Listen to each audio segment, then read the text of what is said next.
Sais-tu que Jésus-Christ n'a jamais prononcé le mot chrétien?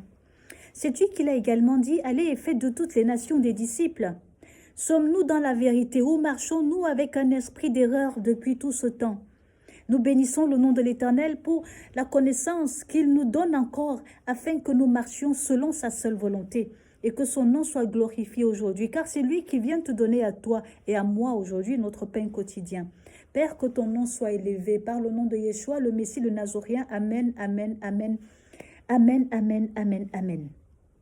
Comme vous le savez, la première fois que le mot chrétien a été prononcé, c'était donc à Antioche. Et ce sont les gens du dehors, c'est-à-dire les païens, qui sont venus appeler les gens qui suivaient Jésus-Christ des chrétiens. Jésus-Christ n'a jamais prononcé ce mot chrétien parce que c'est un mot qui lui est étranger. C'est un mot sans engagement. C'est un mot qui ne mesure pas l'ampleur de ce qu'il attend de nous. Être chrétien, pour les gens d'Antioche, c'était juste marcher avec Jésus-Christ. Parmi les 4000 disciples qui ont marché avec lui, 3988 sont partis lorsque Jésus-Christ leur a parlé de boire son sang ou encore de manger, n'est-ce pas, son corps. Beaucoup ne sont pas prêts à payer le prix que Jésus-Christ demande et pourtant ils se disent être des chrétiens. Mais est-ce que c'est cela que Jésus attend de nous? Il a dit à celui-là, si tu n'es pas prêt à abandonner père et mère, tu ne peux être mon disciple. Va, vends tout ce que tu as et suis-moi. Il a dit à un autre, renonce à ce que tu possèdes si tu veux être mon disciple. Et il a même dit à cet autre disciple-là, laisse les morts enterrer leurs morts, alors qu'il voulait aller d'abord enterrer, n'est-ce pas, un mort. Il venait rappeler à toutes ces personnes qu'il faudra désormais regarder aux choses d'en haut, ne pas s'attacher aux choses de la terre.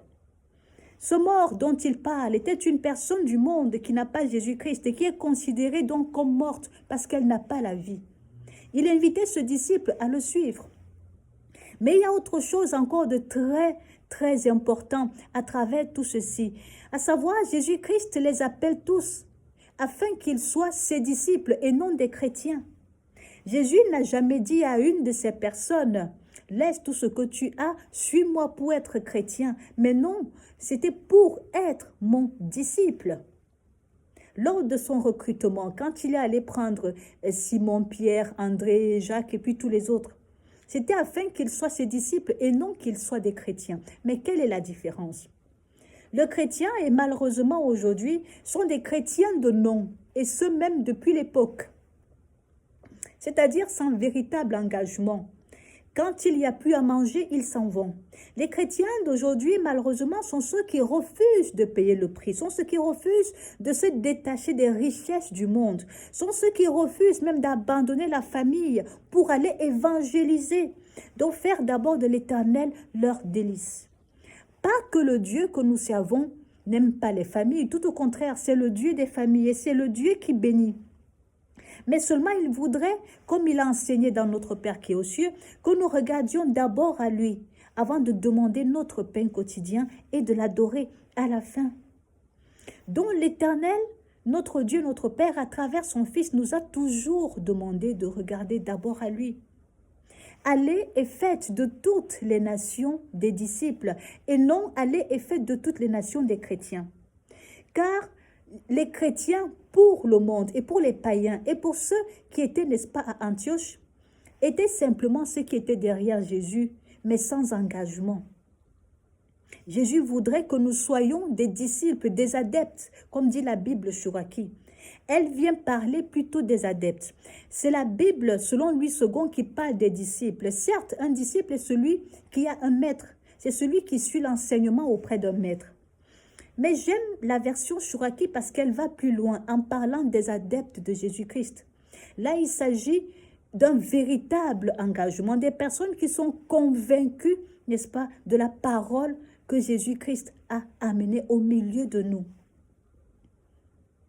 Et quand il s'agissait des chrétiens, la Bible Chouraki, elle parlait plutôt des messianiques et non des chrétiens. Lui second, lui, il a parlé des chrétiens. Les messianiques sont ceux qui connaissaient, ou bien on va dire, plutôt c'est ceux qui étaient venus pour soutenir, n'est-ce pas, la mission salvatrice du Seigneur Jésus-Christ. eux, ils étaient appelés des messianiques et les autres étaient appelés des adeptes. Alors, ce que Jésus attend de toi aujourd'hui, ce n'est pas que tu sois chrétien. Si tu es déjà un chrétien authentique, tant mieux. Un chrétien authentique est celui qui accepte de payer le prix.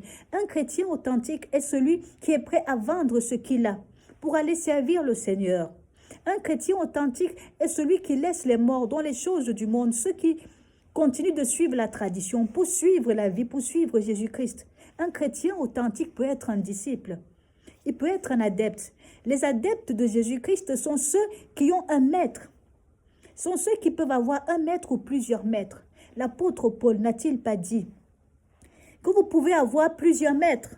Vous pouvez avoir plusieurs maîtres, mais un seul Père. Il ne faudrait pas que ce maître vienne se substituer à Jésus-Christ par contre. C'est-à-dire que je peux t'enseigner, ton pasteur, autant pour moi, peut t'enseigner, ton prêtre peut t'enseigner, ton groupe WhatsApp, vous faites des prières, peut également t'enseigner, tu peux avoir plusieurs maîtres, mais nous n'avons qu'un seul Père. Et que personne ne se substitue à Jésus-Christ. Alors la question que je veux te poser aujourd'hui, tu veux être disciple de Christ ou tu veux être un chrétien? Moi, je veux être disciple, adepte de Jésus-Christ, parce que c'est ce qu'il demande que nous soyons.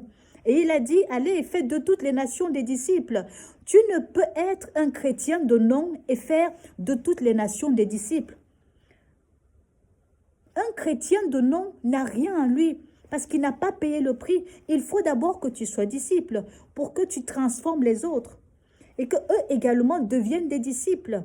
Et ces nations qui deviennent des disciples sont composées d'hommes, de femmes et même d'enfants. L'apôtre Paul n'a-t-il pas dit « c'est Christ qui vit en moi » alors que Christ vive en toi. Et soyons tous des disciples de Jésus-Christ. Soyons des adeptes de Jésus-Christ. J'espère que vous avez compris. Allez, shalom, shalom, soyez abondamment bénis.